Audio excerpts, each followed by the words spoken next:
Om Shanti. Are you all happy? Today we are going to see whether it is right to separate the history into BC and AD, that is before Christ and after the death of Christ. Is it right? Because I happen to come across um, a Hindu fanatic who said that it is the foreigners, the Christians, basically who started preaching this term AD and BC, but it should actually be before Krishna and after Krishna. That's what he said. So I can understand why he was saying that. Of course, everybody can understand it, okay? Because of his love for his religion, he's saying that. But can we consider that? Can we justify that? The answer is definitely no, if you know the real history. Because nobody knows the real history. It is quite appropriate to separate the time frame as BC and AD, that is before Christ and after Christ. Why? Why is Jesus Christ so significant? That's what we are going to see here. I understand Christians are very proud on saying this, on uh, separating the time frame with these terms, yes, AD and BC. But if you know the reality behind that, they will no longer be proud of this. But they will not even be angry because that's the fact. Because nobody knows what happened before Christ. That's the fact. Nobody knows. If it is an Indian history, if it is a world history, everything starts from Jesus Christ. Nobody knows what happened before that. Nobody knows who ruled before that. Nobody knows how the ruling was. Nobody knows how the kingdom comes into being. How, because we, if we are given the power to decide or to design the world, then obviously we will design the world as it is now. That is, selecting the people to rule through election. That's what human minds are capable of. But who created kingdom initially? That's something nobody can have knowledge of. Whether, no matter what religion he belongs to, no matter what kind of scientific method he employs, he will still fail in finding the truth. Actually, they will have no clue about it. So if that's the case, how can I know? But I'm going to speak about it. I'm going to reveal that. It's not that I'm going to reveal that. It is somebody else who revealed that to me, and I'm going to reveal that to you. And who is that somebody? As I earlier mentioned, no humans can ever find the truth before Christ. So it should be God, right? Yes, it is God who revealed this knowledge to us. And every single video of us are actually the direct teachings of God, not any human being, not any religious preacher. So God says, we all know what happened after Christ. Just on seeing the Christ on the cross, we know the world was not very happy even before 2000 years. So after that, as per the history as we know it, it's all tragedy throughout. So as time passes, it becomes more and more sorrowful. The world gets worse and worse day by day. It is worse compared to the days of our parents. And that time was worse compared to the days of our grandparents. So we are in the worst condition of the world now. But if you go backwards, it will be very obvious that the world gets better and better as we go backwards.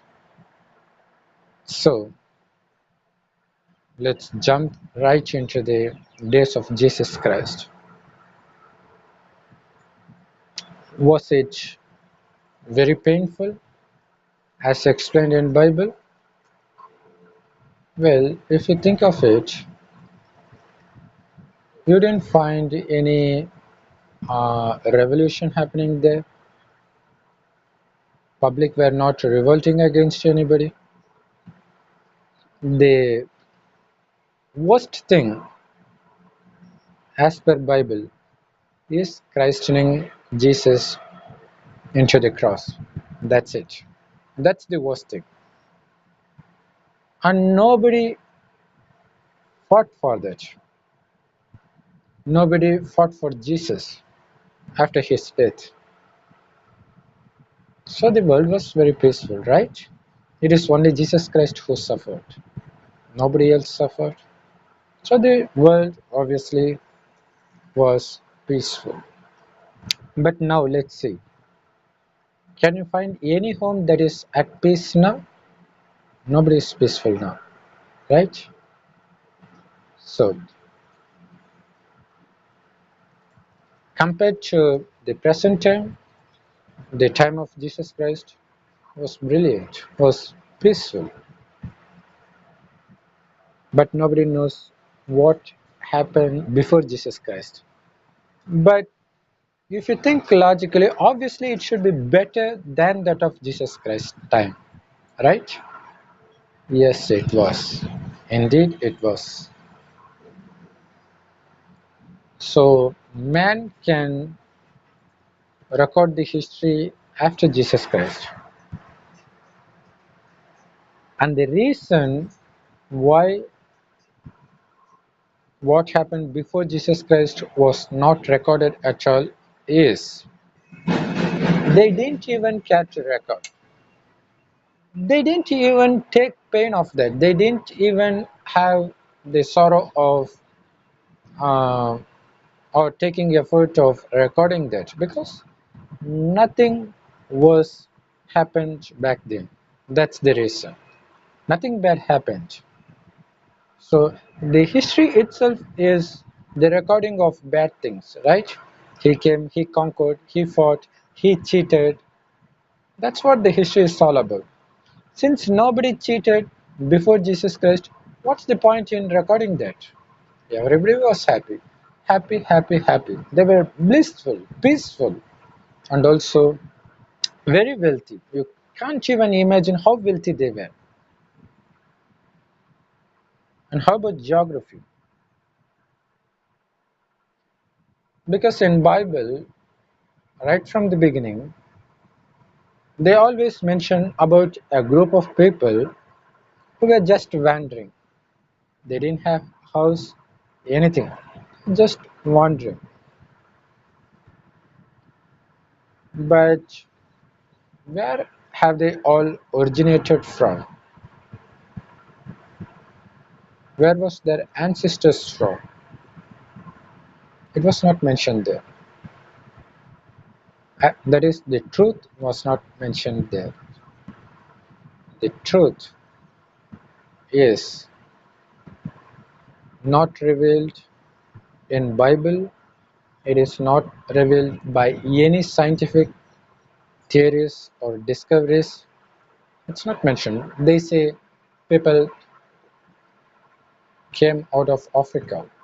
He evolved in Africa. Bible didn't say that. It says something else. But the truth is quite contrary to both.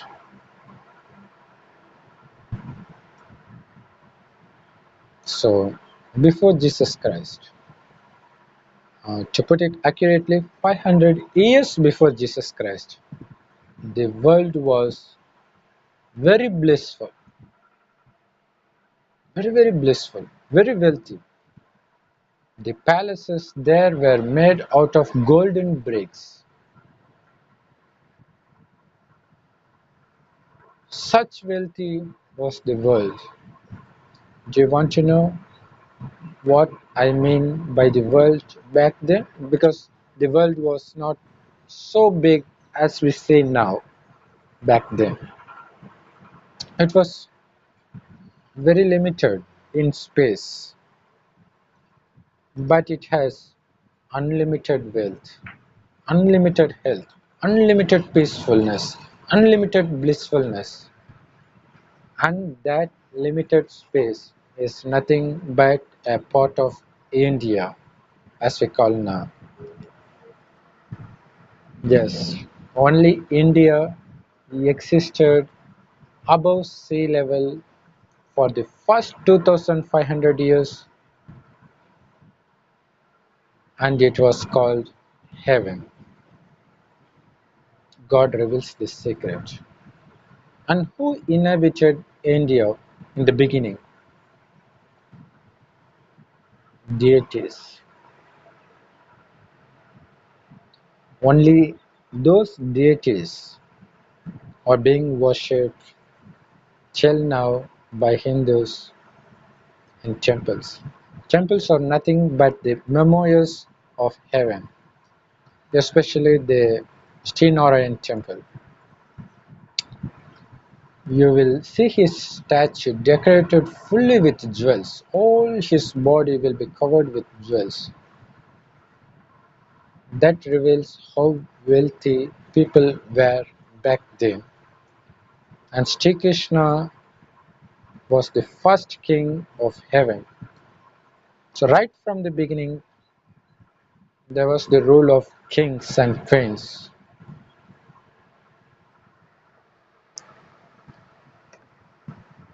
To put it in a nutshell, this is the world history. This is actually a time cycle also. It's a 5000-year time cycle, and 3000 years before Christ, the world begins. It was heaven in the beginning itself, and we were deities in the beginning. Then after the completion of first 2500 years, the world becomes old and also painful. That is, the heaven changes to hell. So the last 2500 years is hell. So this is called the time cycle or kalpa. It consists totally of just 5000 years. But in scriptures, they have given a very long period. But that's not true, because it is God who reveals this, but it is humans who wrote those scriptures. Humans do not know the truth. God do not know to lie. Okay. God enters an old man in the last 100 years of Kali Yuga, that is, before the destruction of this old world. God comes and he reveals that we are originally the deities who are being worshipped by Hindus, and we had so enormous power similar to God. Our thoughts had so much power that whatever we think, it will happen right in that moment. For example, If we wish to rain, it will rain. If we wish it to stop, it will stop. We had that power. You know why? Because God says, while you were in heaven, you didn't consider yourself to be this perishable body as you think of yourself now. Instead, you would consider yourself to be an imperishable soul that shines like a tiny star in between your eyebrows. Yes, we are imperishable souls and not this perishable body. And in the beginning, we were totally aware of it.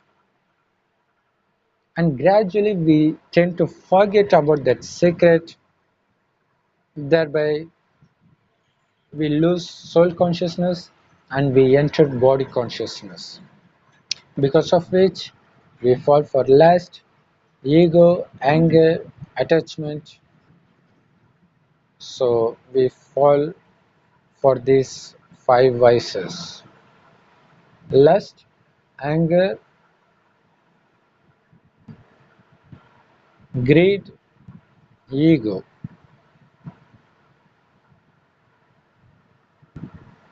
So these five vices are present both in men and women. So these five vices that is present in men and the same five vices present in women, they are combinedly called ten-headed Ravanan. Other than that, there was nobody called Ravan with 10 heads. And this is called Maya. And this is called Saturn in Quran and Bible. So we became slaves of these five vices. And God reveals that in the end, after entering an old man's body and named him as Brahma. And we are getting this knowledge through Brahma's mouth. But it is God Shiva who teaches this. And God Shiva, before he entering this human body, was present, was residing in this world called soul world. This is also called Parandam in Hindi and Parlok by Christians. So it is here God always dwells. Not only God, we souls before taking birth in earth were also present there along with God, and He is our Father. So this is our switch home, our original home. Only difference between God and us is He is also as star, as soul. Only difference between God and us, souls, is we take birth, we die and take rebirth. God never entered this birth and death cycle. That's the basic difference. So God comes only once, just to give this knowledge, to enlighten us, and to take us back to the sweet home, so that this world gets renewed by world destruction into heaven. So meanwhile, we'll stay there. When it becomes heaven, when it is renewed, we will take birth again as deities. But it doesn't happen automatically. There is something that has to happen within us, in this soul. We have accumulated sins from our past births.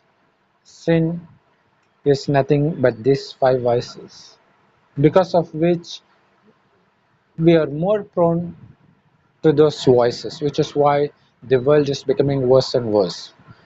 So we have to come out of those vices. We have to conquer those vices. And God gives us the way. He says, no soul can come out of these vices on its own now because it has lost all its power. The only way out is to connect our mind back to God. But no religious scriptures has ever given the details of God, has given the actual duty of God. And only now we know it is God's duty to change humans into deities every 5000 years once, and also convert hell back to heaven. That's the duty of God. And we know the form of God. He is also a soul. So he is also a point of light. But this world, Parandam, is a light world. It will be golden red in color always. There won't be day and night there because there won't be sun and moon there. So we have to consider ourselves to be the imperishable soul that is entirely different from this body, and we have to connect our mind to God continuously. The more we remember God, the more we are going to become pure. The more we become pure, more is the chance we will take birth in the beginning of heaven itself. Or else we will enter in the middle, which means we will have to give up some happiness in the beginning. If you manage to become 100% pure, similar to God Shiva, then we will definitely become the Narayan. So Narayan is the first king of heaven, which is why till date people celebrate the opening ceremony of heaven in Sri Narayan temple all over the world because he is the first king. And it is God who made him into Sri Narayan. The Sri Narayan soul that ruled the world 5000 years back, after taking several rebirths, is also present now in Kali Yuga. And it is in the body of that soul God enters. God enters the body of the soul of Sri Krishna, not the body of Sri Krishna. Because Sri Krishna was already pure, so he need not be purified. It is God's duty to purify the impure soul. So when the Krishna soul becomes impure, he enters that impure body and gives this teaching and makes us back into our original state, the pure state. So the world will be heaven for the first 2500 years because we stay pure. We will be soul conscious. But in the next 2500 years, we slowly become more and more body conscious, because of which we accumulate more and more sins, because of which we are at the peak of painfulness, sorrowfulness, and God comes and liberates us. This happens cycle after cycle, kalpa after kalpa. So this is the duty of God. He comes every 5000 years once. And this cycle, the significance of this cycle is whatever happens in one kalpa, it will accurately repeat kalpa after kalpa. To understand it in the most simplified form, if you are watching this video, you have undoubtedly watched this video 5000 years back on this same time. And you will watch this video again and again, kalpa after kalpa, on the same day, on the same moment. So that's how accurate the kalpa repeats. So only God knows about heaven, and that is why God comes in the end. And the essence of all Vedas is God comes in the end. Why? Nobody knows. Only God will reveal that, and He is revealing that, and we are revealing that to you. So now come to the topic. Is it appropriate to mock that as before and after Krishna instead of before and after Christ? No, it's not appropriate, because what's before Krishna? Nothing. That's the beginning of the world. What's happening after Kalpa? Whatever happened in the Kalpa after happened after Krishna. But nobody knows what happened after Krishna. They all know only after Jesus Christ. So what happened before Christ is the biggest riddle. So it is answered only by God. So it is appropriate to mark as BC and AD because after Christ it's nothing but sorrow. Before Christ it's nothing but happiness. They didn't know it, but still they have correctly mentioned it. As they famously quote this Gita song, everything happened is good. Similarly, they have mocked as BC and AD, and that's good, and that's right. But they didn't know the truth behind it. And God is revealing that through Brahma. And if you want to know more and more secrets, the truth, rush to the nearest Brahma Kumari center. It is totally free of cost because it is God Himself who is teaching that, and no human is teaching there. So, you're uh, after listening to the Murli, Murli is nothing but the direct teachings of God. So once you listen to the Murli, you will find yourself in a blissful state right from the moment you start hearing Murli. So enjoy the magic yourself. Rest to the Brahmakumari Center, as I mentioned earlier, it is totally free of cost. So go there and have fun. And also don't forget to subscribe to this channel for more and more secrets to be revealed soon. And also share this video with your friends and relatives because you can't give them a better gift than this video. Om Shanti. Thanks for watching.